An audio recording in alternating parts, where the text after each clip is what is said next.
Вон там дальше пойдем.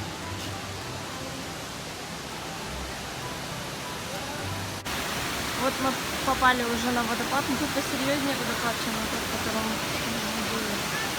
Круто вообще.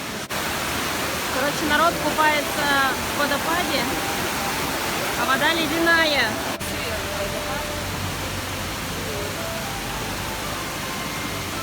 Сейчас хотим тут полетать. Надеюсь, что получится.